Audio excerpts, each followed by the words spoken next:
तो आज हम शुरू करने जा रहे हैं कॉन्ट्रैक्ट टू। कॉन्ट्रैक्ट वन जो है आपने BLLB थर्ड सेमेस्टर में कवर कर लिया था। अब जो कॉन्ट्रैक्ट टू है उसको हम यहाँ पर कवर करेंगे BLLB फिफ्थ सेमेस्टर में। तो सबसे पहले आपको इसके सिलेबस के लिए समझना पड़ेगा कि कॉन्ट्रैक्ट टू का जो सिलेबस है वो क्या है। जब हम 1872 में इंडियन कॉन्ट्रैक्ट एक्ट लॉन्च हुआ था तो इसके अंदर दो एक्ट और शामिल थे, इंडियन पार्टनरशिप एक्ट और सेल ऑफ गुड्स एक्ट। बाद में जब ये महसूस किया गया कि भाई ये एक्ट इसका हिस्सा नहीं, अलग से एक्ट होने चाहिए, तो फिर इनको इसमें से हटा दिया और इंडियन पार्टनरशिप एक्ट और सेल ऑफ गुड्स एक्ट, ये दो एक्ट अलग से बन गए। लेकिन अभी भी जब हमारा सिलेबस है उसके अंदर ये दोनों एक्ट इस सिलेबस के पार्ट है। तो कॉन्ट्रैक्ट टू में जो कॉन्ट्रैक्ट का बचा हुआ हिस्सा था वो अब कवर हो जाएगा, plus sale of goods act और इंडियन पार्टनरशिप एक्ट। तो ये तीनों एक्ट हमारे कॉन्ट्रैक्ट टू के सब्जेक्ट सिलेबस का हिस्सा है। तो जो CCS यूनिवर्सिटी का सिलेबस है वो यही है और मां शाकंभरी यूनिवर्सिटी का भी सिलेबस सेम ही है। तो सबसे पहले मैं आपसे पूछ लेता हूँ कि कॉन्ट्रैक्ट के बारे में आपने क्या क्या पढ़ना शुरू कर दिया और कौन कौन से टॉपिक पे आपने पढ़ चुके हैं अभी तक। अगर किसी ने भी शुरू किया है पढ़ना तो उसने क्या पढ़ लिया है। कॉन्ट्रैक्ट टू का जो सिलेबस है उसमें क्या चीज़ कवर है आपको ये पता होना चाहिए। सेल ऑफ गुड्स एक्ट या इंडियन पार्टनरशिप एक्ट जो है इसमें क्या है। जो हमारा कॉन्ट्रैक्ट है उसके अंदर हमारा सेकंड पार्ट है जिसमें हम जो एग्रीमेंट देखते हैं वो एजेंट के मालिक से जो एग्रीमेंट्स होते हैं, कॉन्ट्रैक्ट होते हैं, उनको शामिल करेंगे। इसके अलावा प्लेज के और बेलमेंट के जो एग्रीमेंट्स होते हैं उनको इसमें हम शामिल कर सकते हैं जो कॉन्ट्रैक्ट टू का पार्ट है। ठीक है, तो इसमें जो जैसे फॉर एग्जांपल कोई गारंटी होता है, गारंटी ले लेता है कि फॉर एग्जांपल ए को पैसे की ज़रूरत है, वो बी के पास पैसा लेने जाता है, जो बी मनी लेंडर है, वो कहता है जमानत लेके आओ किसी की, और वो अपने फ्रेंड सी की जमानत दिलवा देता है उसके अंदर। तो ये बेलमेंट एग्रीमेंट का हिस्सा होते हैं। ठीक है, तो आपको ये समझना पड़ेगा कि जो बेलमेंट एग्रीमेंट है उसमें गारंटी के जो एग्रीमेंट होते हैं वो भी शामिल होते हैं। तो सबसे पहले हम इसी को समझ लेते हैं कि जो बेलमेंट होता है वो क्या होता है, बेलर बेली कौन होते हैं, इनके राइट्स क्या होते हैं। तो सबसे पहले बेलमेंट एग्रीमेंट क्या होते हैं। तो जो बेलमेंट एग्रीमेंट होते हैं वो होते हैं किसी भी गुड्स के लिए। जो बेलमेंट है एक delivery of goods on the condition that the recipient shall ultimately restore them to the bailor और dispose of them according to directions of the bailee और dispose of them according to the directions of bailor. तो यहाँ पे दो लोग होते हैं, एक बेलर होता है, एक बेली होता है। तो बेलर वो होता है जो गुड्स को बेली तक पहुँचाता है, मतलब बेली हो गया उसका एजेंट और बेलर हो गया वो व्यक्ति जो ऑनर है। यहाँ पे जो बेली है उसके पास गुड्स को उसी तरह से यूज़ करने का अधिकार है जिस तरह से बेलर कह रहा है। बेलर की मर्जी के बिना वो गुड्स को कुछ भी नहीं कर सकता। फॉर एग्जांपल एक जो मैन्युफैक्चरर है वो बॉम्बे में बैठा है और उसका जो बेली है वो दिल्ली में है, जो दिल्ली में उसके सामान को बेचता है उसका एजेंट है। तो जब सामान चलेगा आपका बॉम्बे से चलेगा और दिल्ली आएगा तो पहले से इंस्ट्रक्शन दे देगा बेलर अपने बेली को कि भाई माल तुम्हारे पास इस दिन पहुंच जाएगा, उसको इस गोदाम में ले जाके स्टोर कर देना और इस रेट पर सेल करना, आगे जो भी रेट वो डिसाइड करेगा। तो यहाँ पे बेली की रिस्पॉन्सिबिलिटी है माल को रिसीव करना और जिस गोदाम में उसने रीस्टोर करने को बोला है या जिस वेयर हाउस में उसने रखने को बोला है उस वेयर हाउस में उस माल को स्टोर कर देना और जिस कंडीशन पे या जिस प्राइस पे उसने सेल करने के लिए बोला है उस पर्टिकुलर प्राइस या कंडीशन पे उसको सेल कर देना। लेकिन अगर इससे हट के कुछ भी काम करता है बेली तो उसके लिए बेली रिस्पॉन्सिबल होगा, बेलर रिस्पॉन्सिबल नहीं होगा, क्योंकि वहाँ पे ब्रीच ऑफ एग्रीमेंट हो जाएगा, यानी कि कॉन्ट्रैक्ट की जो कंडीशंस है उसको ब्रीच किया जाएगा। अब इसमें एक एग्जांपल भी हम ले सकते हैं। फॉर एग्जांपल बॉम्बे से जब गुड्स चला और दिल्ली आ रहा था तो दिल्ली आने के बाद जो बेली था उसने ये सोचा कि जो गुड्स आ रहा है, मान लो वो कार्गो से आ रहा है, प्लेन से आ रहा है और प्लेन आ रहा है IGI इंटरनेशनल एयरपोर्ट पर, तो उसने सोचा कि जो उसका गोदाम है वो वहाँ से 25 किलोमीटर दूर है, लेकिन IGI एयरपोर्ट के पास भी बहुत सारे वेयर हाउस हैं जो सस्ते में माल को स्टोर करते हैं। तो बेली ने बेलर को फ़ायदा पहुँचाने के लिए, अपने ओनर का पैसा बचाने के लिए कार्गो के पास ही जो गोदाम था वहाँ पे स्टोर कर दिया माल को। लेकिन मिस हैपनिंग की वजह से गोदाम में रात को आग लग जाती है और सारा माल जल जाता है। यहाँ पे जो बेली था उसकी गलती इतनी थी कि उसने एक तो परमिशन ले ली अपने बेलर से पहले माल को रिस्टोर करने के बाद और करेक्टली टाइम पर उसको इन्फॉर्म भी नहीं किया, जबकि उसके नियत में खोट नहीं था। वो ये चाहता था कि मालिक का थोड़ा सा पैसा बच जाए और ट्रांसपोर्टेशन कॉस्ट बचाने के लिए उसने ऐसा किया। लेकिन मालिक की तरफ से जो क्लियर इंस्ट्रक्शन थी यानी कि बेलर की तरफ से जो क्लियर इंस्ट्रक्शन थी कि माल को इस गोदाम में रिस्टोर करना, लेकिन उसने किया नहीं, तो यहाँ पे जो फॉल्ट है वो बेली का कहलाएगा और सारी जो लाइबिलिटीज़ है वो बेली के ऊपर आ जाएगी। मतलब माल का जो पूरा हर्जाना है वो बेली को देना पड़ेगा। तो ये एक इम्पॉर्टेंट पॉइंट है जो याद रखना पड़ता है कि बेली केवल वही काम कर सकता है जिसकी उसको इजाज़त अपने बेलर से मिली हुई है। मतलब एजेंट अपनी तरफ से किसी चीज़ को कोई मॉडिफाई नहीं कर सकता, लेकिन अगर किसी चीज़ को मॉडिफिकेशन करता है एजेंट, तो उसके लिए एजेंट रिस्पॉन्सिबल होता है। उसका जो मालिक होता है, ऑनर होता है, बेलर होता है, वो रिस्पॉन्सिबल नहीं होता। इसमें एक एग्रीमेंट तैयार होता है बेलर और बेली के बीच में, जिसे बेलमेंट कहते हैं। तो बेलमेंट को सेक्शन जो है 148 इंडियन कॉन्ट्रैक्ट का इसको कवर करता है। और यहाँ पर बेलमेंट जो एग्रीमेंट है उसमें जो गुड्स होता है वो एक पर्सन को डिलीवर किया जाता है जो उसका एजेंट होता है, जिसके काम केवल इतना होता है कि जैसे मालिक ने बोला उस तरीके से उस माल का यूज़ करना है। फॉर एग्जांपल अगर उसने रीसेल के लिए बोला तो रीसेल करना है, लेकिन अगर मालिक ने ये बोला है कि भाई माल को आप डिस्पोज कर दो, मतलब जब आपके पास आएगा तो उसको ख़त्म कर दो, ख़त्म मतलब जला दो, नष्ट कर दो, तो उसी तरह से नष्ट और जलाना करना पड़ेगा। तो इसे हम बेलमेंट एग्रीमेंट कहते हैं। तो बेलमेंट एग्रीमेंट इसे ही कहते हैं। जैसे फॉर एग्जांपल मान लो कि आपने हायर परचेज पे, मान लो एक एसी आपने किराए पे लिया, पूरे सीज़न आप एसी को यूज़ करोगे और सीज़न ख़त्म होने के बाद आप उस एसी को लौटा दोगे। तो क्यों? क्योंकि वो एसी के मालिक आप नहीं हैं। अगर उस एसी की कोई भी फॉल्ट होता है या कुछ कमी आती है तो एज़ पर एग्रीमेंट जो दोनों पार्टीज़ के बीच में एग्रीमेंट हुआ है उसी के हिसाब से उसको ठीक कराएंगे, रिपेयर कराएंगे या रिटर्न करेंगे, और जो भी रेंट उसमें पहले डिसाइड हुआ है वो रेंट देंगे। तो ये सारे बेलमेंट एग्रीमेंट हैं।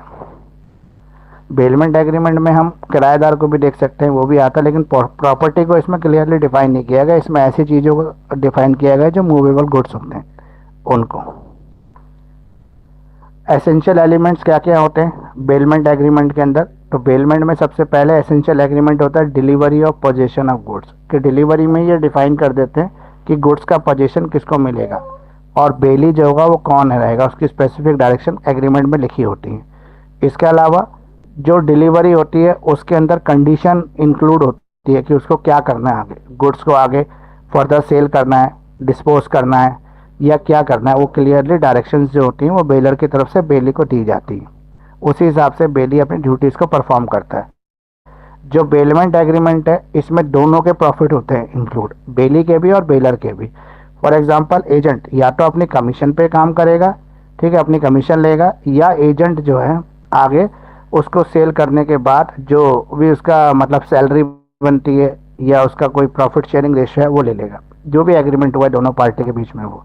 तो इसमें जो बेनिफिट है वो दोनों का है, ऐसा नहीं है कि खाली, लेकिन रिस्पॉन्सिबिलिटी जो है वो बेलर की है। सारी रिस्पॉन्सिबिलिटीज बेलर की है क्योंकि बेलर का एजेंट परफॉर्म कर रहा है अपनी ड्यूटीज़ को।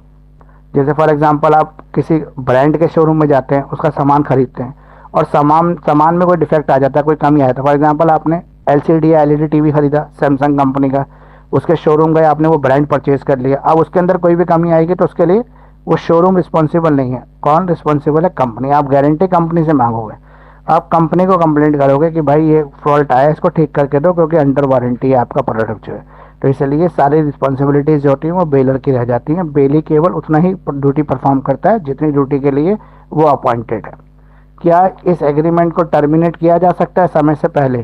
तो डेफिनेटली कोई भी एग्रीमेंट, कोई भी कॉन्ट्रैक्ट को दोनों पार्टी चाहे तो म्यूचुअल कंसेंट से ख़त्म कर सकती हैं। तो वहाँ पर ये ख़त्म हो जाता है, या तो ये पर्पस ही ख़त्म हो गया हो, जिस पर्पस के लिए आपने एग्रीमेंट बनाया था वो पर्पस ख़त्म हो गया। फॉर एग्जांपल 100 गुड्स आपने भेजे अपने बेली को, बेलर ने, और उसने उस 100 गुड्स को आपके दी हुई कंडीशंस के हिसाब से सेल कर दिया या डिस्पोज कर दिया, तो एग्रीमेंट एंड हो गया, उसके बाद एग्रीमेंट ख़त्म। इसके अलावा या कोई टर्म्स पहले डिसाइड हो गई हो कि भाई एजेंसी जो है वो 1 साल के लिए दी गई है या एजेंसी जो है वो 2 साल के लिए 6 महीने के लिए दी गई है, तो वो टाइम पीरियड जैसे ख़त्म हो जाएगा एजेंसी भी ख़त्म हो जाएगी। या जिस गुड्स के लिए आपने कॉन्ट्रैक्ट साइन किया वो गुड्स ही नष्ट हो जाए, मतलब वो पेरिशेबल गुड्स है वो ख़त्म हो जाए, ख़राब हो जाए, तो फिर उसके लिए उससे कुछ नहीं हो सकता। ड्यूटीज़, बेलर और बेली दोनों की ड्यूटीज़ क्या है? तो सबसे पहले हम बेली की ड्यूटी समझ लेते हैं। बेली यानी कि जो एजेंट है उसकी क्या ड्यूटी है? तो उसकी पहली ड्यूटी है कि जो सामान उसके मालिक का यानी कि ऑनर का, बेलर का जो सामान उसके पास है वो उसकी प्रॉपर केयरिंग करेगा, प्रॉपर टेक केयर करेगा। जो सेक्शन 151 कहता है कि वो उतनी उसकी सेफ्टी करेगा जितनी वो अपनी गुड्स की करता। मतलब अगर वो उसकी गुड्स होती, वो उसका मालिक होता, तो जितनी भी टेकन केयर ज़रूरी है उतनी टेकन केयर वो करेगा। फिर इसके अलावा वो कोई भी अनऑथराइज यूज़ नहीं करेगा चीज़ का। मतलब फॉर एग्जांपल मान लो कि उसके पास मालिक की कोई चीज़ है तो उसका पर्सनल यूज़ में या अपने फ़ायदे के लिए या उसकी तरह से गलत तरीके से उसका इस्तेमाल करना, उसको गलत तरीके से प्रेजेंट करना या ब्रांड मार्किंग चेंज करके उसको मार्केट में आगे सेल करना, इस तरह की चीज़ें वो नहीं करेगा। उसके अलावा वो गुड्स को अपने सामान से अलग रखेगा। मतलब जो एजेंट है अगर वो अपना भी सामान बेच रहा है और मालिक का भी बेच रहा है तो दोनों चीज़ों को वो सेपरेट रखेगा, मिक्स नहीं होने देगा। और ऐसी चीज़ें को बिल्कुल मिक्स नहीं करेगा जो मिक्स होने के बाद पता ना लगे कौन से किसकी है, तो इसलिए वो सेपरेट रखेगा दोनों गुड्स को। इसके अलावा जो जो एजेंट है वो अपना कोई अलग से टाइटल नहीं शो करेगा। फॉर एग्जांपल अगर आप ब्रांड के शोरूम में जाते हैं तो हर शोरूम कंपनी थोड़ा रन करती है, कई बार उसके एजेंट भी रन कर रहे होते हैं उस शोरूम को, लेकिन वो जो लोगो लगाते हैं, जो होर्डिंग लगाते हैं, जो नाम लगाते हैं वो कंपनी का ही लगाते हैं, तो इसलिए वो अलग से अपना कोई टाइटल शो नहीं कर सकता एजेंट जो होगा वो। और जो भी माल अनसोल्ड रह जाएगा या जो माल डिस्पोज नहीं हो पाएगा वो रिटर्न कर देगा किसको, बेलर को। इसके अलावा अगर कोई एक्स्ट्रा प्रॉफिट मिल जाता है या कोई इंक्रीमेंट हो जाता है किसी कारण से कॉस्ट का तो वो सारा पैसा बेलर का होगा, वो बेलर को दे देगा वो पैसा। अब बेलर की क्या ड्यूटी है, ये तो एजेंट की हो गई। और जो ऑनर है उसकी क्या ड्यूटी है, ऑनर की ये ड्यूटी है कि माल से रिलेटेड कोई भी सीक्रेट्स है उसको डिस्क्लोज करेगा अपने बेली को, मतलब अपने एजेंट को बताएगा कि इस माल में ये प्रॉब्लम भी हो सकती है, ये इसके सीक्रेट्स हैं, वो सारी चीज़ें शेयर करेगा। इसके अलावा जो बेलर है उसको अगर कोई भी एक्स्ट्रा ऑर्डिनरी बेनिफिट बेली की वजह से हो जाता है या बेली की वजह से कोई एक्सपेंसेस उसकी हो जाती हैं तो उसकी रिकवर या प्रॉफिट हो जाता है तो उसका शेयर वो बेली को दे सकता है, मतलब उसकी मर्जी के ऊपर है, कंपलसरी नहीं है। इसके अलावा बेलर की एक और ड्यूटी है, बेलर की ड्यूटी है कि वो गुड्स की प्रॉपर डायरेक्शन बेली को दे दे, मतलब बेली को प्रॉपर बताए कि गुड्स को किस तरह से यूज़ करना है या किस तरह से आगे फर्दर उसको ले जाना है, सेल करना है, डिस्पोज करना है, क्या करना है। और प्रॉपर एक एग्रीमेंट जो है वो बनाने की जिम्मेदारी भी बेलर की है। तो ये बेलमेंट एग्रीमेंट हो गया जो काफ़ी इंपॉर्टेंट है एग्जाम के पॉइंट ऑफ व्यू से। इसके अलावा दूसरा टॉपिक जो कॉन्ट्रैक्ट का ही है वो है इंडेमनिटी या गारंटी क्या होती है। अगर हम इंडेमनिटी कहें या गारंटी कहें तो ये लॉस की प्रोटेक्शन के लिए होती है। फॉर एग्जांपल ए को मान लो पैसे की ज़रूरत है और बी उसका फ्रेंड है जो पैसे लोगों को उधार देता है। अब ए तो सी को नहीं जानता है लेकिन बी सी को जानता है, तो सी क्या कहेगा, एक ये मेरा फ्रेंड है ए, इसको आप पैसे उधार दे दो, अगर ये नहीं दे पाएगा तो इसकी गारंटी मैं देता हूँ, मैं दे दूंगा। 3 महीने का ये टाइम मांग रहा है तो 3 महीने में अगर ये पैसा नहीं लौटाएगा आपका तो मैं आपका पैसा डेफिनेटली लौटा दूंगा। तो यहाँ पे गारंटर कौन है, यहाँ पे गारंटर है वो जो उसको इंट्रोड्यूस कर रहा है। वो किस चीज़ की गारंटी ले रहा है, वो उसकी लाइबिलिटी की गारंटी ले रहा है। वो गारंटी पूरी भी हो सकती है, वो गारंटी रेशियो में भी हो सकते हैं और एक से ज़्यादा लोग भी गारंटर हो सकते हैं। अब अगर मान लो 3 महीने में पैसा नहीं लौटा पाता या नहीं लौटाता या लौटाने से ही मना कर देता है तो यहाँ पे गारंटर से रिकवरी कर सकता है, जिसने भी वो गारंटी दी है उससे रिकवर किया जा सकता है। तो इसे कहते हैं इंडेमनिटी यानी कि गारंटी कॉन्ट्रैक्ट। तो इंडेमनिटी और गारंटी कॉन्ट्रैक्ट फॉर एग्जांपल मान लो, ये तो एग्जांपल तो खैर मैंने आपको बताई दी। अब मान लो इसके फीचर्स क्या क्या है, तो इसमें 2 पार्टीज होती हैं, एक प्रोमिजर और एक प्रोमिसी। एक प्रोमिजर जो प्रॉमिस कर रहा है और एक प्रोमिसी जो प्रॉमिस किया जा रहा है जिसके बिहाफ पर लॉस में बी कॉस्ड बाय द प्रोमिजर और एनी अदर पर्सन। अगर कोई भी लॉस प्रोमिजर की वजह से होता है तो उसको सिक्योर्ड कर रहा है, उसकी गारंटी दे रहा है। ये कंटीजेंट नेचर में होते हैं, ये एसेंशियल कॉन्ट्रैक्ट के जितने हैं उनको पूरा किया जाता है। मतलब कॉन्ट्रैक्ट की जो टर्म्स एंड कंडीशन है, जैसे कॉन्ट्रैक्ट कैसे बनता है, 2 पार्टी होनी चाहिए, ऑफर और एक्सेप्टेंस होनी चाहिए, फ्री कंसेंट होनी चाहिए, कॉम्पिटेंट टू कॉन्ट्रैक्ट होना चाहिए, फिर ऑफर एक्सेप्टेंस दोनों हो गए, कंसिडरेशन आ गया तो एग्रीमेंट बन गया, फिर एग्रीमेंट अगर इन्फोर्सेबल बाय लॉ है तो कॉन्ट्रैक्ट बन गया। तो वो सारी कंडीशन इस कॉन्ट्रैक्ट में भी लगाई जाती है जो गारंटी का कॉन्ट्रैक्ट होता है, जिसको इंडेमनिटी कॉन्ट्रैक्ट कहते हैं। इंडेमनिटी कॉन्ट्रैक्ट में 2 लोग होते हैं, एक इंडेमनीफायर और एक इंडेमनीफाइड। ये 2 लोग होते हैं, मतलब एक जो गारंटी दे रहा है और एक जिसकी जो गारंटी को रिसीव कर रहा है वो। तो यहाँ पे लॉस को रिकवर करने की गारंटी दी जाती है। और ये जो गारंटी है इसमें आपको ये समझना पड़ेगा, फॉर एग्जांपल अगर एक ही व्यक्ति सारी गारंटी दे रहा है तो अगर मेन जो डिफॉल्टर हो जाता है, मेन जो डेटर है अगर वो डिफॉल्टर हो जाता है, पैसे नहीं दे पाता है, तो उसकी जगह पे उसके बिहाफ पर कौन पेमेंट देगा, गारंटर पेमेंट देगा। और फिर गारंटर जो है वो स्टेप इन कर लेगा किसके शूज़ में, क्रेडिटर के शूज़ में स्टेप इन कर लेगा और वो वसूल सकता है अपना पैसा। फॉर एग्जांपल मान लो ए ने बी की गारंटी दी थी 20,000 रुपये की, अब पैसे नहीं दे पाया ए, तो बी ने गारंटी दी है तो सी क्या बी से पैसे वसूल लेगा, लेकिन सी की तो कोई फॉल्ट नहीं था, उसको तो गारंटी की वजह से पैसा देना पड़ गया। तो अब सी के पास वो सारी पावर आ गई जो पैसा देने वाले के पास थी।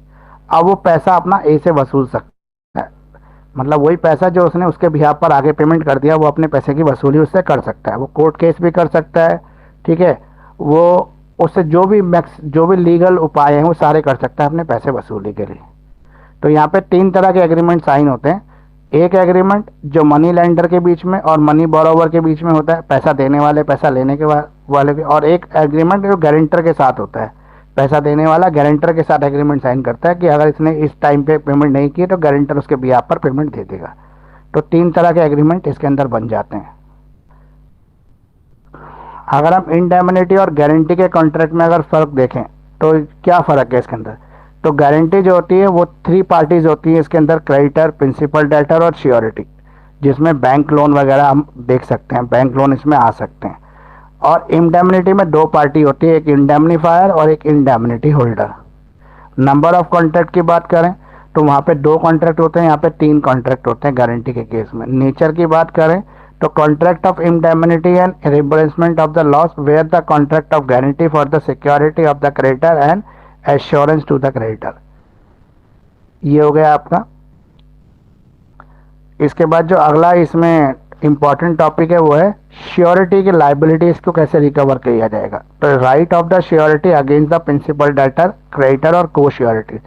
मान लो जो श्योरिटी है वो एक से ज़्यादा लोग हैं, एक व्यक्ति की गारंटी तीन लोगों ने दे रखी है, एक व्यक्ति ने एक व्यक्ति से दूसरे व्यक्ति से 5 लाख रुपए का लोन लिया, तो वो तीन गारंटर लेके आया। एक ने बोला कि 1 लाख रुपए तक की गारंटी मैं दे रहा हूँ, दूसरे ने बोला 3 लाख की गारंटी मैं दे रहा हूँ, और एक ने बोला 2 लाख की गारंटी मैं दे रहा हूँ। टोटल 6 लाख की गारंटी आ गई, लोन लिया था 5 लाख। तो यहाँ पे को श्योरिटी के केस में ये हमें सबसे पहला सवाल आता है कि फॉर एग्जांपल अगर मेन जो डेटर है वो फेल हो जाता है तो फिर क्रेडिटर किससे पैसा वसूलेगा। तो क्रेडिटर किससे पैसा वसूलेगा, तीन गारंटर हैं, 1 लाख वाला भी है, 3 लाख वाला भी है और 2 लाख वाला भी है, तब 6 लाख की उसके पास गारंटी है लेकिन लोन 5 लाख ही है। तो यहाँ पे उसकी मर्जी के ऊपर होता है, जो गारंटर है जो डेटर है उसकी मर्जी के ऊपर है, उसने जिसको भी पैसा दिया है वो उससे वसूल सकता है, चाहे वो पहले 1 लाख वाले से पैसा वसूल ले, चाहे 3 लाख वाले से वसूल ले या 2 लाख वाले से वसूल, लेकिन वसूलेगा 5 लाख ही, उससे ज़्यादा नहीं। फॉर एग्जाम्पल मान लो कि उसने सबसे पहले 3 लाख वाले से पैसा वसूल कर लिया, तो 3 लाख रुपये उसका रिटर्न हो गया, अब उसका बैलेंस बचा 2 लाख। अब उसने 1 लाख वाले से पैसा वसूल लिया तो उसका पैसा आ गया 4 लाख, अभी भी 1 लाख बचा हुआ है। तो जो तीसरी पार्टी है उससे वो 2 लाख नहीं वसूल सकता, वो केवल 1 लाख ही उससे वसूल सकता है, चाहे उसने गारंटी ज़्यादा की दे रखी है लेकिन फिर भी वो उससे 1 लाख ही वसूले। अब ये जो तीनों बंदे हैं अगर उसकी पेमेंट कर देते हैं तो ये अपना अपना पैसा 3 लाख 1 लाख 1 लाख वो उस बंदे से वसूल सकते हैं जो ओरिजिनल क्रेडिटर है।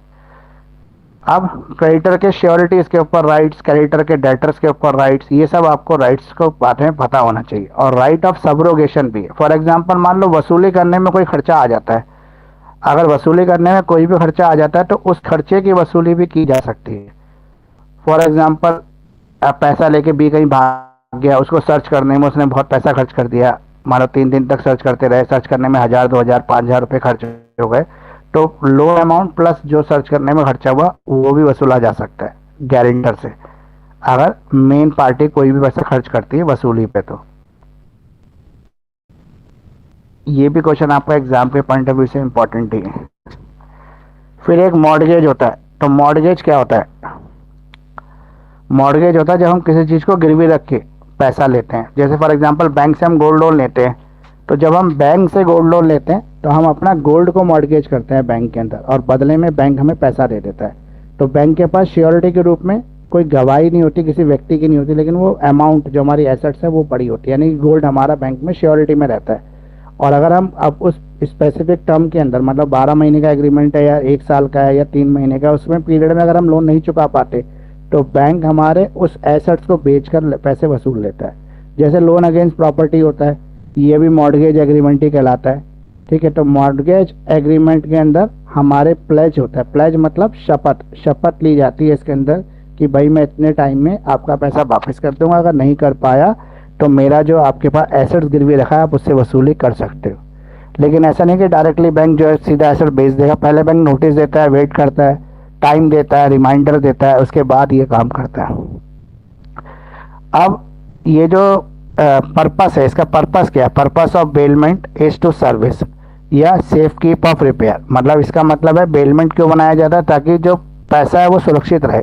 एक व्यक्ति अगर किसी चीज़ को गिरवी रख कर लोन दे रहा है तो उसको ये पता है कि मेरा पैसा तो सिक्योर हो गया, मतलब मेरा लोन सिक्योर है, पैसा वापस आएगा, आएगा, नहीं आया तो मेरे पास का सोना गिरवी रखा ही है। इसके अलावा क्या गिरवी रखी हुई चीज़ का इस्तेमाल किया जा सकता है? मतलब पाउनी और पाउनर दो पार्टी होती है इसके अंदर। तो क्या पाउनी जो है वो उस चीज़ का यूज़ कर सकता है जो उसका गिरवी में रखी? फॉर एग्जांपल एक व्यक्ति ने अपनी गाड़ी गिरवी रख के लोन ले लिया, तो क्या जितने दौरान गाड़ी गिरवी रहेगी उतने दौरान वो उसका इस्तेमाल कर सकता है? तो ये डिपेंड करता है उनके एग्रीमेंट के ऊपर। अगर एग्रीमेंट इस चीज़ को प्रोहिबिट नहीं करता है तो वो गुड्स का यूज़ कर सकता है, लेकिन अगर एग्रीमेंट में प्रोहिबिटेड है कि भाई जितने दिन तक गाड़ी तो रहेगी उसके पास कंडीशन के कब्जे में, लेकिन वो उसको यूज़ नहीं कर सकता, तो फिर वो उसको यूज़ नहीं कर सकता। इस कंडीशन में उसके पास राइट टू सेल कब आता है? तो उसके पास राइट टू सेल जब आ जाता है जब ये एग्रीमेंट की टर्म एक्सपायर हो जाती है और वो लोन का अमाउंट नहीं चुका पाता, तब वो उसकी प्लेस्ड जो है, जो गिरवी रखा हुआ सामान है, उसको बेच सकता है। इसके अंदर अगर वो कोई एक्स्ट्रा खर्चा करता है, ठीक है, कोई भी एक्स्ट्रा खर्चा करता है तो उसको भी वो उस अमाउंट की वो सेल की कॉस्ट से वसूल सकता है। फॉर एग्जांपल मान लो 80,000 का लोन था लेकिन 1,20,000 रुपये का सोना उधार पड़ा था बैंक के पास, वो नहीं चुका पाया 80,000 का लोन, इंटरेस्ट वगैरह लगा के और एक्स्ट्रा टाइम जो हो गया सब लगा के 1,00,000 रुपये बन रहा है, और बैंक ने उसकी मार्केट वैल्यू 1,20,000 में गोल्ड सोल्ड कर दिया। अब जो 20,000 रुपये एक्स्ट्रा आ गया बैंक के पास, वो उस पर किसका हक रहेगा? तो उसके लिए जो मेन पार्टी है वो रिम्बर्स क्लेम कर सकती है। रिम्बर्स मतलब अपना पैसा एक्स्ट्रा वाला जो वापस मांग सकती है, तो बैंक उसमें सारे खर्चे काट के जो पैसा एक्स्ट्रा हुआ वो पार्टी को लौटा देगा। ये हो गया आपका मॉर्गेज प्लेज एग्रीमेंट कह सकते हो आप इसको। फिर आपका जो इंडियन कॉन्ट्रैक्ट एक्ट में है कि जो एजेंट होता है, एजेंट की राइट एंड ड्यूटीज़ क्या क्या है? तो एजेंट की राइट और ड्यूटीज़ जो है एग्जाम में काफ़ी बार रिपीट हो जाता है ये क्वेश्चन, तो आपको इसके बारे में भी ध्यान रखना पड़ेगा कि जो एजेंट होता है उसकी राइट एंड ड्यूटीज़ क्या है। तो सबसे पहले अगर हम एजेंट के राइट्स की बात करें तो एजेंट का पहला राइट्स क्या है कि वो अपनी सैलरी या उसका जो कोई शेयर है वो वसूल सकता है, उसको ले सकता है अपने मालिक से। इसके अलावा लीन ऑफ गुड्स, गुड्स को लीन कर सकता है, मतलब अपने जो एजेंट है अपने पोजीशन में गुड्स को, सिक्योरिटीज़ को, प्रॉपर्टीज़ को, इन सब चीज़ों को रख सकता है। सिक्योरिटीज और properties regarding their remuneration, for example मान लो कि मालिक ने अगर सैलरी की पेमेंट नहीं की तो मालिक का जो सामान है वो उसको अपने कब्जे में ले सकता है, लीन कर सकता है। लीन मतलब कब्जे में कर लेना, एज ए श्योरिटी रोक लेना कि जब सैलरी दोगे तो अपना सामान वापस ले जाना। ये भी एक एजेंट के पास राइट है। इसके अलावा एजेंट के पास इंडेमनीफाइड करने का भी राइट है, वो थर्ड पार्टी से। फॉर एग्जांपल मान लो कि प्रिंसिपल को अपने कस्टमर से कुछ पैसा लेना था, कुछ सेल हुई, उसका पैसा आना था, तो उसको पैसा अगर एजेंट के पास आता है और एजेंट का कोई डिस्प्यूटेड अमाउंट है जो उसका करेक्ट राइटफुल हक बनता है, तो उस पैसे को वो उस अमाउंट में से भी डिडक्ट कर सकता है, माइनस कर सकता है।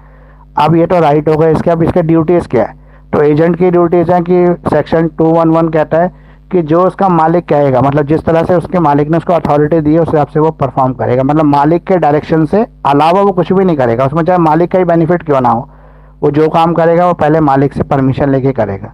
ये सेक्शन 211 कहता है। सेक्शन 212 कहता है कि अगर एजेंट के लिए कोई रीजनेबल स्किल की ज़रूरत है, फॉर एग्जांपल केमिस्ट होते हैं जो दवाई बेचते हैं, तो इसमें भी एजेंट होते हैं, तो उसके लिए फार्मासिस्ट की डिग्री करना ज़रूरी है, मतलब डी फार्मा का कोर्स ज़रूरी है, डी फार्मा या बी फार्मा, तो वो स्किल उसके पास होनी चाहिए, तभी वो एजेंट अपॉइंट होगा, अदरवाइज वो एजेंट अपॉइंट नहीं हो सकता। इसके अलावा कोई भी अगर ट्रेड सीक्रेट्स हैं तो मालिक को अपने एजेंट को बताने पड़ेंगे। फॉर एग्जांपल कोई मेडिसिन ऐसी है जिसको लेने से किसी का नुकसान भी हो सकता है, या वो शेड्यूलाइज्ड ड्रग है जो केवल प्रिस्क्राइब डॉक्टर की प्रिस्क्रिप्शन पर ही बेची जाएगी, तो ये अपने एजेंट को पहले ही बताएगा। अगर नहीं बताता तो इसमें मालिक का फॉल्ट कहलाएगा, एजेंट का फॉल्ट नहीं कहलाएगा। इसके अलावा कोई भी ट्रेड सीक्रेट्स है उसको सुरक्षित रखना ये एजेंट की जिम्मेदारी। एजेंट उसके ट्रेड सीक्रेट को कभी भी शेयर नहीं करेगा किसी से भी। तो एजेंसी, एजेंट और प्रिंसिपल, इनके रिलेशंस के बारे में क्वेश्चन आपको एग्जाम में लगभग हर बार ही पूछ लेते हैं, आपको इसके ऊपर भी ध्यान देना पड़ेगा। इसके अलावा एक और एग्रीमेंट होता है हमारा टेस्टिमनी एग्रीमेंट। टेस्टिमनी एग्रीमेंट होता है जहाँ पे थर्ड पार्टी को किसी भी प्रॉपर्टी के लिए वारिस या फिर सिक्योरिटी के रूप में अपने पास रखने का अधिकार मिल जाता है। इसको भी एक बार आप पढ़ लेना। अगर एजेंट कोई फ्रॉड करता है या एजेंट कोई मिसरिप्रेजेंटेशन करता है तो उसके लिए कौन रिस्पॉन्सिबल होगा? बताइए कौन रिस्पॉन्सिबल होगा इसके लिए?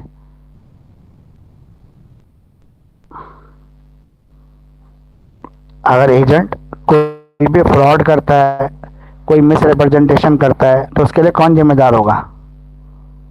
एजेंट खुद जिम्मेदार होगा। मालिक जिम्मेदार होगा। लेकिन अगर एजेंट ने जानबूझकर डेलिबरेटली ऐसे कोई भी काम किया जिसकी परमिशन उसने मालिक से नहीं ली तो मालिक को रिस्पॉन्सिबल माना जाएगा, क्योंकि ग्राहक जो है ना वो ट्रस्ट नहीं कर रहा है एजेंट के ऊपर, वो ब्रांड मालिक की जो कंपनी है उसके ऊपर ट्रस्ट करके सामान को खरीद रहा है। इसलिए अगर उसके साथ धोखाधड़ी होती है तो वो सीधा किसको रिस्पॉन्सिबल ठहराएगा? ऑनर को। फॉर एग्जाम्पल मान लो कि आपने सैमसंग के ब्रांड वाले शोरूम पे गए, ऑथराइज शोरूम पे गए और आपने वहाँ से सैमसंग का टीवी खरीद के अपने घर लिया है, लेकिन कुछ दिन यूज़ करने के बाद आपको पता लगा ये सही नहीं है, इसके अंदर छेड़छाड़ की गई है, मतलब ब्रांड का नाम तो असली, लोगो असली जगह, लेकिन माल नकली है। तो यहाँ पे एजेंट की रिस्पॉन्सिबिलिटी नहीं है, उसने फ्रॉड किया है जबकि, लेकिन रिस्पॉन्सिबिलिटी कंपनी की है, क्योंकि वो शोरूम एजेंट के नाम से नहीं पहचाना जा रहा है, वो शोरूम किसके नाम से पहचाना जा रहा है? मालिक के नाम से, ब्रांड के नाम से पहचाना जा रहा है। इसीलिए एजेंट अगर कोई फ्रॉड करता है और कंपनी के शोरूम पे या कंपनी की ऑथराइज सीट पर है वो और ऑथराइज एजेंट की लिस्ट में है तो उसके लिए रिस्पॉन्सिबल कौन बनता है? कंपनी बन जाती है, ऑनर बनता है, एजेंट नहीं। एजेंट तो बनेगा ही बनेगा, मतलब उसके ऊपर चीटिंग का केस तो लगेगा ही, लेकिन कंज्यूमर का कोई भी अगर लॉस होगा तो वो कंज्यूमर अपने लॉस की भरपाई मेन मालिक से करवाएगा। अगर मान लो कि किसी कंडीशन में एजेंट ने टाइटल के साथ कोई छेड़छाड़ कर दी, ठीक है, टाइटल का मतलब ये है कि उसने ऑथराइज शोरूम के साथ साथ एक अपने पर्सनल दुकान भी खोल दी जिसमें उसी जैसा सामान वो बेचने लगा, तो उस कंडीशन में कौन जिम्मेदार होगा? तो उस कंडीशन में जिम्मेदार होगा कौन? एजेंट, क्योंकि वहाँ पे कंपनी का उससे कोई लेना देना नहीं है, वो अपने पर्सनल चीज़ों को अलग से कर रहा है। जैसे एक डॉक्टर है, हॉस्पिटल में नौकरी कर रहा है एम्स में, लेकिन शाम को अपना क्लिनिक भी चलाता है, तो क्लिनिक में अगर कुछ भी दुर्घटना होगी तो उसके लिए डॉक्टर जिम्मेदार होगा, एम्स नहीं जिम्मेदार होगा। लेकिन अगर हॉस्पिटल में हो गई कोई दुर्घटना तो उसके लिए हॉस्पिटल जिम्मेदार रहेगा। अगर कोई भी चीज़, देखो चीज़ों को दो तरह से बेचा जाता है, एक सेल बाय डिस्क्रिप्शन और सेल बाय सैंपल, दोनों में फ़र्क करने को आएगा आपको एग्जाम में कि सेल बाय सैंपल और सेल बाय डिस्क्रिप्शन में क्या फ़र्क है। तो सेल बाय सैंपल का मतलब होता है कि आपने अपना सैंपल दिखाया और माल को बेच दिया। सेल बाय डिस्क्रिप्शन होता है आपने सैंपल नहीं दिखाया, आपने डिस्क्राइब किया, प्रोडक्ट ऐसा होगा, उसमें ये क्वालिटियाँ होंगी, वो ऐसा दिखेगा, ये सब। तो इन दोनों में जब डिलीवरी होगी गुड्स की तो वहाँ पर जो ड्यूटी है वो ये है कि सैंपल दिखाया तो सैंपल जैसी ही चीज़, मतलब 100% सेम चीज़ आप सप्लाई करेंगे। अगर आपने 90% भी चीज़ सप्लाई की तो भी रॉन्ग है, तो भी वो क्या माना जाएगा? फ्रॉड माना जाएगा, मिसरिप्रेजेंटेशन माना जाएगा, उसमें चीटिंग और ब्रीच ऑफ कॉन्ट्रैक्ट आ जाएगा, उसके डैमेजेस की भरपाई करनी पड़ेगी। दूसरा, सेल बाय डिस्क्रिप्शन, जैसा आपने डिस्क्राइब किया होगा वो सारे फीचर्स और क्वालिटी आपकी गुड्स में होने चाहिए। अगर कोई भी फीचर्स, कोई भी क्वालिटी गुड्स में मिसिंग है तो उसको फ्रॉड, मिसरिप्रेजेंटेशन, चीटिंग में शामिल कर लेंगे। ये भी आपका सेल के पार्ट शुरू हो गए। अब हम सेल ऑफ गुड्स एक्ट पढ़ रहे हैं। सेल ऑफ गुड्स एक्ट में आ गए। कॉन्ट्रैक्ट के बस इतने ही पार्ट थे जिसमें guarantee, indemnity, basement, pledge, mortgage, ये सब एग्रीमेंट थे। जो कॉन्ट्रैक्ट का मेजर पार्ट तो हम ऑलरेडी पहले ही कवर कर चुके हैं। अगर हम किसी सेल की बात करते हैं तो इसके लिए एसेंशियल एलिमेंट्स क्या हो सकते हैं सेल के लिए? अगर हम सेल के डेफिनेशन की बात करें तो सेक्शन 4 के अंदर सेल की डेफिनेशन दी गई है। पहले कॉन्ट्रैक्ट एक्ट में ही था, ये अब अलग से एक्ट बन गया है ये। तो सेल का मतलब है a contract where the seller transfer और agrees to transfer the property in the goods to the buyer for a price, जहाँ पे पैसे के बदले में एक व्यक्ति, एक कॉन्ट्रैक्टर अपने माल को ट्रांसफ़र करने के लिए तैयार हो जाता है, माल के पोजीशन को ट्रांसफ़र करने के लिए तैयार हो जाता है। और ये कंडीशनल भी हो सकता है और एब्सोल्यूट भी हो सकता है, बिना कंडीशन के भी हो सकता है जो सेल है वो। तो सेल का मतलब है पोजीशन का ट्रांसफ़र करना, यानी कि ट्रांसफ़र ऑफ पोजीशन, एक से दूसरे मालिक के पास जा रही है। इसमें पहले एग्रीमेंट टू सेल होता है, ठीक है। अगर वो एग्रीमेंट टू सेल जो है वो किसी भी कंडीशन को तोड़ता नहीं है, किसी भी प्रोविज़न को, लॉस को वायलेशन नहीं करता है, तो वो एग्रीमेंट जो है कॉन्ट्रैक्ट बन जाता है दोनों पार्टीज के बीच में, सेल कॉन्ट्रैक्ट ऑफ सेल बन जाता है। तो एग्रीमेंट का मतलब ये होता है जब दोनों पार्टी सेम सेंस में, सेम कंडीशंस के साथ किसी चीज़ पे एग्री हो जाती हैं।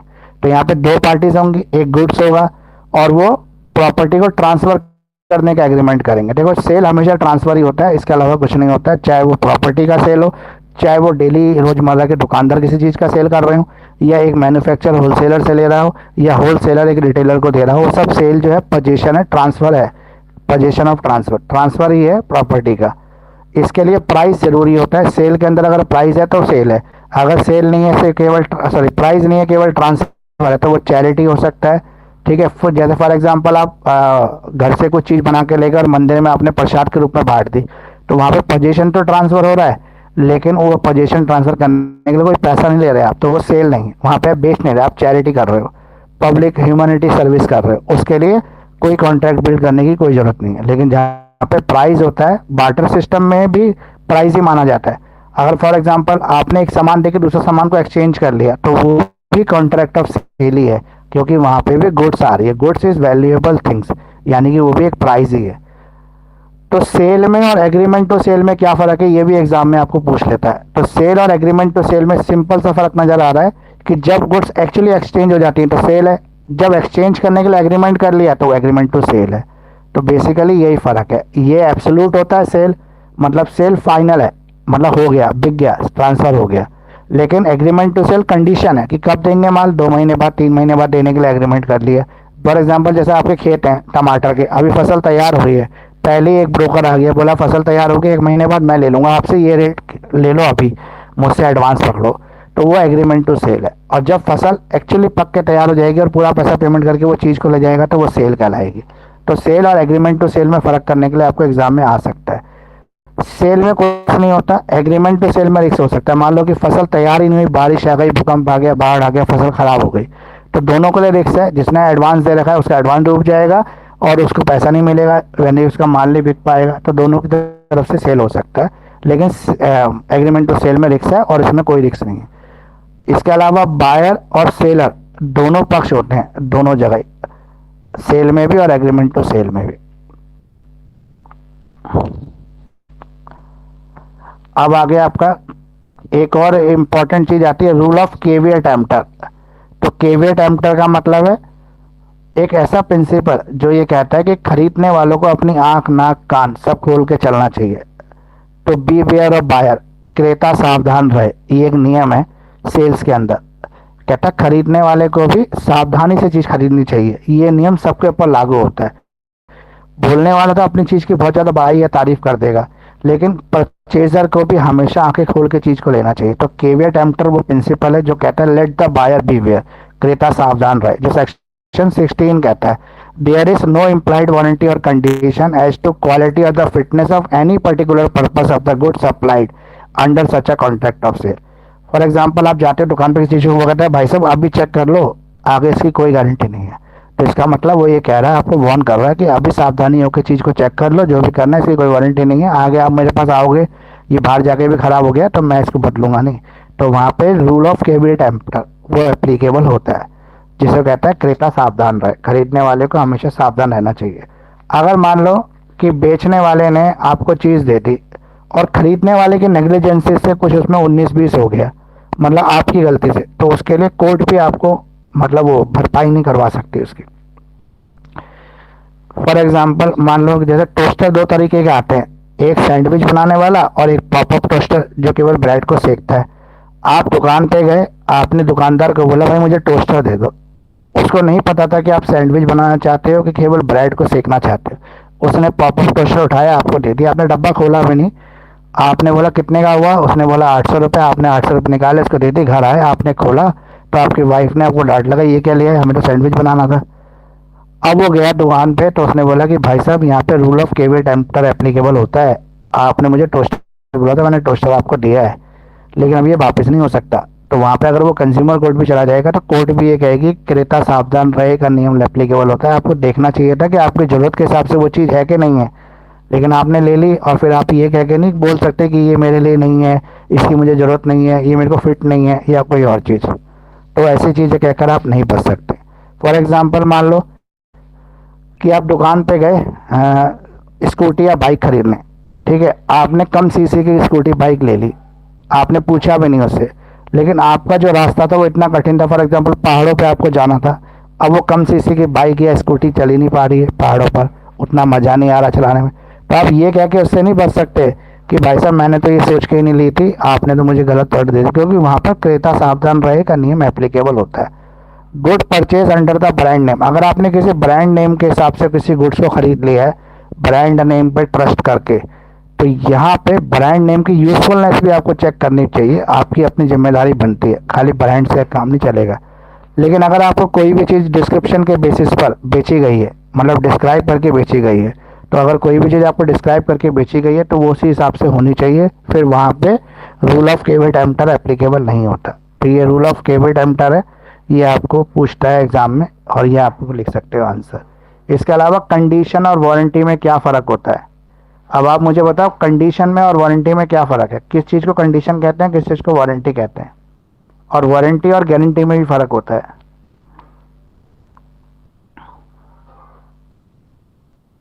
कंडीशन होती है जो सेल के साथ कुछ शर्तें लगा देते हैं, वो कंडीशन होती है, ठीक है।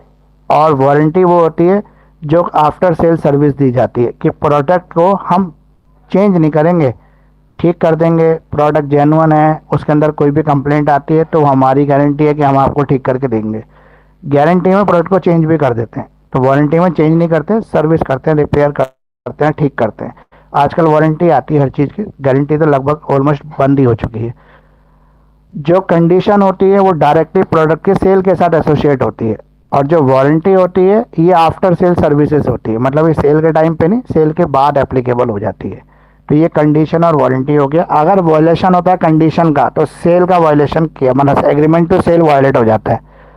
लेकिन अगर वारंटी का वायलेशन होता है तो कंज्यूमर रिडर्सल में जाता है, मतलब कंज्यूमर रिफॉर्म में जाता है, वहाँ पे आप कंज्यूमर जो फोरम होता है वहाँ जाके कंप्लेंट कर सकते हो, आपकी सेल कैंसिल नहीं होती। तो वारंटी का ब्रीच में सेल कैंसिल नहीं होती, लेकिन कंडीशन के ब्रीच में सेल कैंसिल हो जाती है। अगर हम रेमेडीज़ की बात करें तो कहीं पर भी कंडीशन ब्रीच हो रही है तो वहाँ पर डैमेजेस आप क्लेम कर सकते हो, और वारंटी की बात करें तो वारंटी ब्रीच होने पर भी आप डैमेजेस ले सकते हो, मतलब आपको जो लॉस हुआ है उसकी भरपाई आप कंज्यूमर फोरम में जाके कंप्लेंट करके वसूली कर सकते हो। तो वारंटी और कंडीशन जो है इसमें भी डिफरेंस आ सकता है। अब जो सेल बाय सैंपल और सेल डिस्क्रिप्शन में थोड़ी देर पहले आपको बताया था, ये क्वेश्चन एग्जाम में पूछा जाता है कि दोनों में फ़र्क क्या है। तो सैंपल का मतलब है सेल्समैन दुकान पे जाता है, अपना सैंपल दिखाता है कि हम इस तरह का माल बनाते हैं, आपको ज़रूरत हो तो देख लो। तो जो सेल बाय सैंपल होती है वो एग्जैक्ट माल सप्लाई होना चाहिए जो सैंपल दिखाया, उसमें 19-20 का फ़र्क भी नहीं चलेगा। लेकिन सेल बाय डिस्क्रिप्शन का मतलब है जो आपने डिस्क्राइब किया वो चीज़ें उसके अंदर क्वालिटीज़ होनी चाहिए, ठीक है। अब right to stoppage in transit, जिसको एस्टॉपल्स भी कहते हैं, तो राइट टू स्टॉपेज का मतलब है जब अनपेड सेलर होता है। फॉर एग्जाम्पल किसी ने 20,000 रुपये आपको एडवांस देके माल बनवा लिया और बोला 20 तारीख को माल मेरे गोदाम पे भेज देना और मैं आपको वहीं फाइनल पेमेंट कर दूंगा। माल आपके गोदाम से तैयार होकर निकल गया, रास्ते में माल ट्रक में लोड होकर जा रहा है, लेकिन अचानक से आपको पता लगता है कि जिसको आपने माल की सप्लाई करनी थी वो इंसॉल्वेंट हो गया, मतलब वो दिवालिया हो गया, मार्केट में उसकी बैंकरप्सी की खबरें आ गई। आप अपने माल को रास्ते में रोक सकते हो, आपके पास स्टॉप इन ट्रांजिट की पावर आ जाती है। क्यों? क्योंकि आपको पता होता है कि जहाँ पे माल डिलीवर होने जा रहा है वो वहाँ से पेमेंट नहीं मिलेगी, तो आप तुरंत अपने ड्राइवर को फ़ोन करते हो और उसको बोलते हो कि माल को वापस ले आए, तो वो टेम्पो दोबारा अपना स्टीयरिंग वापस घुमाएगा, आपके माल को वापस ले आएगा। अब अगर यही कंडीशन आगे हम ले जाते हैं और माल जो है वहाँ तक पहुँच जाता है जिसको डिलीवर होना है, टेम्पो ड्राइवर माल को उतार देता है या उसके गोदाम में गाड़ी ले जाता है, लेकिन माल अभी उतारा नहीं है। फिर आपने फ़ोन किया और जब तक वो कहता है साहब मैं तो पहुंच गया हूँ, उसके गोडाउन के अंदर एंटर कर गया हूँ, लेकिन माल अभी उतारा नहीं, टेम्पो में रखा है, तो क्या आपको स्टॉप इन ट्रांजिट की पावर है यहाँ पे? तो कोर्ट ये कहते हैं यहाँ पर आपको स्टॉप इन ट्रांजिट की पावर नहीं है। बोलिए, कुछ कह रहे थे? नहीं सर, ये जो आपने कह दिया ठीक है। हाँ, वहाँ पर आपको स्टॉप इन ट्रांजिट की पावर नहीं है। क्यों नहीं है? क्योंकि माल से गोदाम में एंटर हो चुका है, उतरा नहीं है, बात अलग है, वो उतर जाएगा, लेकिन जैसे ही उसके प्रेमिसेस में एंटर कर गया वैसे डिलीवरी कंप्लीट हो जाती है, और डिलीवरी कंप्लीट होने के बाद आप उसके ऊपर केस जरूर कर सकते हो पैसा रिकवर करने के लिए, लेकिन अपने माल को स्टॉप इन ट्रांजिट नहीं कर सकते, क्योंकि माल अब ट्रांजिट है ही नहीं, माल फाइनली डिलीवरी पोजीशन पे पहुंच चुका है। तो जब माल डिलीवरी पोजीशन पे पहुंच चुका है तो स्टॉप इन ट्रांजिट की पावर भी खत्म हो जाती है। ये टेक्निकल क्वेश्चंस बहुत है आपके कॉन्ट्रैक्ट 2 के अंदर, इसलिए कुछ स्टूडेंट सोचते हैं ये टफ है, लेकिन ना टफ नहीं है। आप पार्टनरशिप एक्ट और सेल ऑफ गुड्स एक्ट, इसमें से 2-2 क्वेश्चन आते हैं, तो ये दोनों क्वेश्चन अच्छी तरह कर लेने, और जो वो वाला है हमारा कॉन्ट्रैक्ट वाला पार्ट, उसमें से भी 2 क्वेश्चन बन जाते हैं, 2 से 3 क्वेश्चन, टोटल आपके 7-8 क्वेश्चन इस तरह से बन जाते हैं, मतलब टोटल 13 क्वेश्चन होते हैं पेपर में, लेकिन अगर हम देखें तो मेन क्वेश्चन 8 ही होते हैं। तो मेन 8 क्वेश्चन जो होते हैं, 5 होते हैं सेक्शन सी के अंदर और 3 होते हैं सेक्शन बी के अंदर। तो 2-2 क्वेश्चन दोनों में से आपको मिल जाएंगे, मतलब 4 टॉपिक हैं और ये चारों टॉपिक आपको इस तरह से करने हैं। अनपेड सेलर के क्या राइट्स होते हैं? अनपेड सेलर का मतलब है आपने माल तो सेल कर दिया और डिलीवर भी कर दिया लेकिन पेमेंट नहीं आई, तो आपके पास क्या क्या राइट्स है? अनपेड सेलर के पास क्या राइट्स होते हैं? तो अनपेड सेलर वो है जिसके माल की फाइनल लोकेशन पर डिलीवरी हो चुकी है लेकिन बायर से पेमेंट नहीं आई अभी तक। तो वो एक तो केस कर सकता है, इसके लिए सूट फॉर प्राइस, प्राइस की रिकवरी के लिए वो केस कर सकता है उसके बाद। पहला राइट तो यही है। इसके अलावा वो सूट में डैमेजेस को भी क्लेम कर सकता है। डैमेजेस का मतलब है उसको अगर कोई नुकसान हुआ, कोई मेंटल हरेसमेंट हुई, इतने दिन इंतजार करना पड़ा, एक्स्ट्रा कोई खर्चा करना पड़ा उसको रिकवरी करने के लिए, तो वो सब भी उसे वसूल सकता है। इसके अलावा वो अगर कोई कॉन्ट्रैक्ट अभी भी चल रहा है तो वो आगे वाले कॉन्ट्रैक्ट को खारिज कर सकता है, मतलब तोड़ सकता है उस कॉन्ट्रैक्ट को। फॉर एग्जांपल हर महीने 200 जैकेट सप्लाई करनी थी, 4 महीने से माल जा रहा है लेकिन पेमेंट नहीं आ रही, तो वो आगे की पेमेंट, आगे की जो सप्लाई इसको रोक सकता है। ये उसके पास पावर है, मतलब कॉन्ट्रैक्ट ब्रीच नहीं होगा, ये कॉन्ट्रैक्ट ब्रीच नहीं होगा लेकिन माल को रोक सकता है। इसके अलावा वो इंटरेस्ट के लिए भी केस कर सकता है। फॉर एग्जाम्पल 4 महीने की पेमेंट रुकी और 10 महीने बाद पेमेंट तो आ गई लेकिन पेमेंट ही आई, इंटरेस्ट नहीं आया उतने टाइम का, तो वो इंटरेस्ट के लिए अलग से सूट फाइल कर सकता है। अगर बायर के पास क्या रेमेडीज है अगेंस्ट द सेलर, मतलब खरीदने वाले के पास क्या रेमेडी है? देखो खरीदने वाले के पास भी रेमेडीज है। फॉर एग्जांपल जो माल सप्लाई हुआ था वो माल ही डिफेक्टिव था, ठीक है, माल डैमेज था, तो उस कंडीशन में वो नॉन डिलीवरी ऑफ गुड्स ही माना जाएगा और यहाँ पे जो बायर्स है वो उल्टा सूट कर सकता है सेलर के ऊपर कि आपने मुझे डैमेज या फिर खराब डिफेक्टिव प्रोडक्ट सप्लाई कर दी। इसके अलावा फॉर एग्जांपल आपने किसी स्पेसिफिक परफॉर्मेंस के लिए उससे माल लिया था। फॉर एग्जांपल मान लो एक स्कूल है, वो बच्चों की रेस करवा रहा है और उसको रेसिंग वाले शूज़ चाहिए और वो ऑर्डर देता है 100 पेयर के शूज़ का जो बच्चे रेस में जा रहे हैं, लेकिन जो कंपनी होती है, जो शूज़ की कंपनी, वो उसको नॉर्मल शूज़ सप्लाई कर देते हैं जो नॉर्मल स्कूल शूज़ है। तो यहाँ पर सूट फॉर स्पेसिफिक परफॉर्मेंस लगेगा क्योंकि उसने पहले से ही अपना काम बता दिया था कि मुझे इस काम के लिए माल की ज़रूरत है और आपको ये बनाना है, लेकिन फिर भी उसने माल जो है रॉन्ग डिलीवर किया, उसके पर्पस को पूरा नहीं करता था, तो यहाँ पे suit for specific performance file हो सकता है। अगर यहाँ पे कोई वारंटी देता है, जैसे बेचने वाले ने बोला कि भाई माल ले जाओ और 6 महीने तक तो मेरी गारंटी है, इसको कुछ नहीं होगा, लेकिन 6 महीने से पहले ही माल खराब हो जाता है, तो वहाँ पे ब्रीच ऑफ वारंटी आ जाएगा। अगर मान लो कि डैमेजेस नहीं मिली, जैसे वहाँ पे बताया था मैंने, सेलर का पैसा नहीं मिला और 8 महीने बाद या 7 महीने बाद पैसा मिल गया लेकिन खाली पैसा ही मिला, तो उस पीरियड का इंटरेस्ट नहीं मिला, तो इसी तरह से बायर्स को अगर डैमेजेस लेट मिलती है तो बायर भी इंटरेस्ट के लिए अलग से केस कर सकता है। अब कुछ रिस्क होते हैं जो प्राइमा फेसिस रिस्क होते हैं, जो प्रॉपर्टी के साथ जुड़े होते हैं। प्राइमा फेसिस मतलब प्रथम दृष्टिता से जो देखने से रिस्क लगते हैं, वो रिस्क, उस रिस्क को कैसे कवर करते हैं हम सेल ऑफ गुड्स के अंदर? तो कोई प्रॉपर्टी अगर ट्रांसफर हो रही है उसके साथ जो जेन्युइन रिस्क होते हैं वो कॉन्ट्रैक्ट में किस तरह से ट्रीट किए जाते हैं, ये पूछ रहे हैं। तो risk is associated with the ownership, not with the mayor position of property. Risk ownership के साथ होनी चाहिए, पोजीशन के साथ नहीं होनी चाहिए। फॉर एग्जांपल एक व्यक्ति के पास प्रॉपर्टी के पेपर तो हैं लेकिन पोजीशन नहीं है, पोजीशन डिफेक्टिव है। पोजीशन डिफेक्टिव हो सकता है ना, मतलब उसके कब्जे में नहीं है, कब्जा किसी और ने इलीगल कब्जा कर रखा है इसके प्रॉपर्टी के ऊपर, और वो ये बात बताता नहीं है जिसको प्रॉपर्टी बेच रहा है और प्रॉपर्टी का एग्रीमेंट कर देता है बेचने का, तो यहाँ पे डिफेक्टिव पोजीशन की डिलीवरी माना जाएगा और जो पार्टी है, बायर है, वो सेलर से उसकी वसूली कर सकती है। क्योंकि रिस्क फॉर प्राइमा फेसिस का मतलब ये है कि उसको पता था कि भाई उसकी प्रॉपर्टी जो है क्लियर पोजीशन नहीं है, लेकिन फिर भी उसने उसका एग्रीमेंट टू सेल साइन कर लिया और वो पोजीशन नहीं दे पाया, तो ये इलीगल माना जाएगा क्योंकि सेल के बाद पोजीशन ही आता है, पोजीशन क्लियर टाइटल होना चाहिए। अब इसके अंदर एक और चीज पूछता है, क्या बायर के पास बेटर टाइटल हो सकता है सेलर से? क्या सेलर से बेटर टाइटल बायर के पास हो सकता है? तो आप बताइए, हो सकता है? तो कहेंगे कि नहीं हो सकता। क्यों नहीं हो सकता? क्योंकि जो टाइटल सेलर के पास है उसी टाइटल को ट्रांसफर करेगा वो, उससे बेटर टाइटल कैसे कर देगा ट्रांसफर? तो जो मेरे कब्जे में है, जिसका जिस तरह से मैं मालिक हूँ उसी तरह से मैं किसी और को मालिक बना सकता हूँ।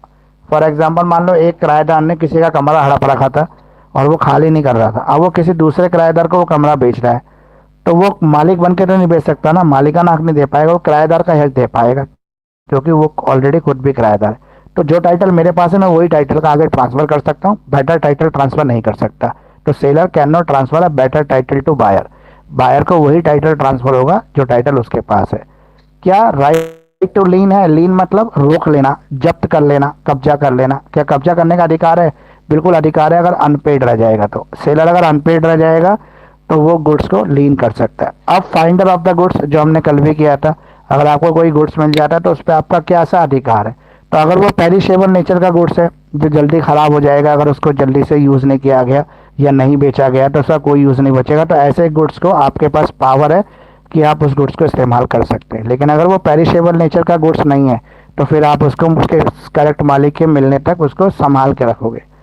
और हर गुड्स के लिए अलग अलग टर्म्स बताई गई हैं, जैसे किसी के लिए 6 महीने, किसी के लिए 3 महीने, किसी के लिए 3 दिन और किसी के लिए 3-3 साल भी यहाँ पे कंडीशन है। उतना डिटेल में जाने की जरूरत नहीं है, बस सिंपल से आपको समझना है कि फाइंडर ऑफ गुड्स की क्या रिस्पॉन्सिबिलिटीज होती हैं, वो गुड्स को कैसे ट्रीट करेगा। अब हो गया ब्रीच। ब्रीच ऑफ कॉन्ट्रैक्ट का क्या मतलब होता है? तो ब्रीच ऑफ कॉन्ट्रैक्ट का मतलब है कोई भी एक पार्टी जब कॉन्ट्रैक्ट के शर्तों को वायलेट करती है, कॉन्ट्रैक्ट की शर्तों को तोड़ देती है, तो उसे ब्रीच ऑफ कॉन्ट्रैक्ट कहते हैं। फॉर एग्जांपल सेल्स एग्रीमेंट हो रखा है और एक पार्टी नॉन पेमेंट कर देती है, मतलब पेमेंट करने से रिफ्यूज कर देती है, मना कर देती है, तो वो ब्रीच ऑफ कॉन्ट्रैक्ट में चला जाएगा। या कॉन्ट्रैक्ट की किसी कंडीशन को तोड़ देती है, कॉन्ट्रैक्ट में कुछ कंडीशंस थी, उस कंडीशन को वो पार्टी तोड़ देती है, उसको फॉलो नहीं करती, तो ये वायलेशन ऑफ कंडीशन, ये भी ब्रीच ऑफ कॉन्ट्रैक्ट है। या वारंटी, फॉर एग्जांपल सेल हो गई, पेमेंट भी हो गई ठीक ठाक, लेकिन आफ्टर सेल सर्विसेज की जो वारंटी थी उसको ब्रीच कर दिया, तो ये भी ब्रीच ऑफ वारंटी में आएगा और इसके लिए भी केस हो सकता है। अगर मान लो कि एक व्यक्ति ने दूसरे व्यक्ति को एडवांस दिया माल बनाने के लिए, बोला कि भाई मैं तुम्हें 5,000 रुपये दे रहा हूँ, आप मेरे 200 लेदर जैकेट बना दो, और एक लेदर जैकेट जो है फॉर एग्जांपल मान लो बन रही थी आपकी 300 रुपये की, तो करीब करीब 6,000 रुपये का हो गया और उसने 3,000 रुपये एडवांस दे दिया, तो बाकी जो 3,000 है मैं आपको गुड्स की डिलीवरी पे दे दूंगा। अब जो बनाने वाला होगा, जो सेलर होगा, वो रॉ मटेरियल भी खरीदेगा, वो पूरा खर्चा करेगा, अपनी लेबर्स को सैलरी देगा और बना बुन के 200 जैकेट तैयार कर देगा आपके लिए। लेकिन जब डिलीवरी का टाइम आएगा तो खरीदने वाला ये बोले कि भाई साहब ऐसा है, वो 3,000 तो तुम भी रख लो, लेकिन मैं माल अब तुम्हारा ले नहीं सकता क्योंकि मेरा काम मार्केट में पिट गया, मैंने दुकान बंद कर ली। अब वो जो बेचने वाला है वो तो फंस जाएगा क्योंकि उसने तो उस पर कॉस्ट लगा दी। तो ऐसा तो नहीं है कि 3,000 का माल 6,000 में बेचेगा, 50% तो कहीं मार्जिन होता नहीं है, तो उसने तो 3 या 4,000 या 5,000 रुपये जो खर्च किए थे वो उसके फंस गए, तो उसकी रिकवरी के लिए वो उसके ऊपर केस कर सकता है। तो ये डैमेजेस की रिकवरी भी हो सकती है इस कंडीशन के अंदर। No one can transfer a better title, ये मैंने आपको ऑलरेडी बता दिया कि क्या सेलर जो है वो बायर्स को बेटर टाइटल दे सकता है? तो बिल्कुल नहीं दे सकता। जो टाइटल सेलर के पास है उसी टाइटल का वो ट्रांसफ़र कर सकता है, उससे बेटर टाइटल वो ट्रांसफ़र ही नहीं कर सकता क्योंकि उसके पास खुद के पास बेटर टाइटल नहीं है। जैसा टाइटल है वैसे ही वो ट्रांसफ़र करेगा। पार्टनरशिप, पार्टनरशिप एग्रीमेंट देख लेते हैं। तो पार्टनरशिप फर्म होती क्या है? तो पार्टनरशिप फर्म की अगर हम बात करें, जब एक से ज़्यादा लोग, 2 या 2 से ज़्यादा लोग मिलकर किसी बिजनेस को चलाने की कोशिश करते हैं और प्रॉफिट को शेयर करते हैं, कैपिटल को कंट्रीब्यूट करते हैं, तो उसे पार्टनरशिप कहते हैं। और इसके लिए भारत में एक एक्ट है, इंडियन पार्टनरशिप एक्ट 1932। यहाँ पे सभी एग्रीमेंट जो पार्टनर्स के बीच में किसी प्रॉफिट को बांटने के लिए या किसी बिजनेस को चलाने के लिए किए जाते हैं उसको इसमें कवर किया जाता है। इसके अलावा पार्टनरशिप एक्ट में कंपनी की भी डेफिनेशन दे रखी है, जबकि कंपनी का अलग से एक्ट है, इंडियन कंपनी एक्ट 2013, लेकिन खाली सिर्फ डेफिनेशन दे रखी है। वो ये कह रखा है कि जहाँ पर 100 से ज़्यादा लोग या 10 से ज़्यादा लोग मिलकर किसी चीज़ को चलाते हैं तो वो एक कंपनी कहलाती है। कंपनी इनकॉर्पोरेटेड होती है, यानी कि कंपनी का रजिस्ट्रेशन होता है और कंपनी की सेपरेट लीगल एंटाइटी होती है, ये मालिकों से अलग अस्तित्व रखती है। ठीक है, तो कंपनी के कंडीशन के अंदर जो है 200 मैक्सिमम मेंबर की यहाँ पे कंडीशन बताई गई है। पार्टनरशिप फर्म और कंपनी के बीच में डिफरेंशिएशन करने को आता है आपको एग्जाम में, तो पहला डेफिनेशन लिख सकते हो, दूसरा आप ये लिख सकते हो कि इनका एक्ट अलग अलग है। यहाँ पे इंडियन पार्टनरशिप एक्ट 1932 लगता है, यहाँ पे इंडियन कंपनी एक्ट 2013 लगता है। मिनिमम मेंबर भी बता सकते हैं, यहाँ पे 2 या 2 से ज़्यादा मेंबर पार्टनरशिप फर्म बना सकते हैं, लेकिन कंपनी के लिए कम से कम 10 मेंबर होने जरूरी हैं। और अगर वो पब्लिक लिमिटेड कंपनी है तो 100 से ज़्यादा मेंबर होने चाहिए। मैक्सिमम जो मेंबर हैं वो पार्टनरशिप में 100 हो सकते हैं और कंपनी के अंदर 200 मेंबर हो सकते हैं मैक्सिमम। जो डॉक्यूमेंट की बात है तो यहाँ पर जो है पार्टनरशिप में पार्टनरशिप डीड बनाई जाती है और कंपनी के अंदर मेमोरेंडम एसोसिएशन और आर्टिकल ऑफ एसोसिएशन बनाया जाता है। जैसे जो ज़्यादा क्वेश्चन आएंगे ना आपको सेल के आएंगे, कॉन्ट्रैक्ट के आएंगे और पार्टनरशिप के तो लिमिटेड ही क्वेश्चन है, ज़्यादा पार्टनरशिप में है नहीं। वैसे आपको एक लिमिटेड कॉन्सेप्ट ही पार्टनरशिप के अंदर कवर किया हुआ है। जैसे नॉन रजिस्ट्रेशन और पार्टनरशिप फर्म, क्या कोई भी पार्टनरशिप फर्म बिना रजिस्ट्रेशन के भी चल सकती है? अगर हम इंडिया की बात करें तो इंडिया में पार्टनरशिप के अंदर ये बोला गया है कि किसी भी फर्म को बिना रजिस्ट्रेशन के भी चलाया जा सकता है, लेकिन यहाँ पे कुछ अधिकार उसके पास नहीं होते। जैसे वो फर्म अपने नाम से कोर्ट में केस फाइल नहीं कर सकती जो नॉन रजिस्टर्ड फर्म है। यहाँ पे जो पार्टनर्स होते हैं उनके बीच में कोई डिस्प्यूट हो जाए प्रॉफिट को लेके तो वो पर्सनल एग्रीमेंट के बेस पर ही केस कर सकते हैं, लेकिन इंडियन पार्टनरशिप एक्ट के अंदर 1932 के अंदर वो कोई केस नहीं फाइल कर सकते। उनके पास कोई ऐसी पावर्स नहीं होती क्योंकि वो नॉन रजिस्टर्ड फर्म है। मतलब नॉन रजिस्टर्ड फर्म चलाना गैर कानूनी नहीं है, चला सकते हैं, लेकिन कुछ अधिकार उनके पास नहीं है। इसके अलावा उनको सेट ऑफ का क्लेम नहीं मिलता है। सेट ऑफ क्लेम का मतलब है कि फॉर एग्जांपल 3 साल से कंपनी प्रॉफिट में थी, लेकिन चौथे साल कंपनी को लॉस हुआ तो लॉस को वो प्रॉफिट से रिकवर नहीं कर सकते। मतलब 5वें साल में जो प्रॉफिट हुआ उससे वो लॉस को सेट ऑफ नहीं कर सकती, रिकवर नहीं कर सकती। ऐसा करने के लिए उसको रजिस्टर्ड होना जरूरी है। इसके अलावा किसी भी थर्ड पार्टी के ऊपर वो अपने नाम से केस नहीं कर सकती। मतलब पार्टनरशिप फर्म अपने नाम से केस जब भी कर सकती है जब वो रजिस्टर्ड पार्टनरशिप फर्म हो, तभी इंडिविजुअल नाम से कर सकते हैं। मतलब कंपनी का जो मालिक है वो अपने नाम से केस कर सकता है, लेकिन हाँ मतलब बिना रजिस्टर्ड फर्म को चलाना गैर कानूनी है, लेकिन कुछ सुविधाएं हैं जो नहीं मिलती। इसके अलावा एक पार्टनर दूसरे पार्टनर के ऊपर ब्रीच ऑफ पार्टनरशिप का केस नहीं कर सकता।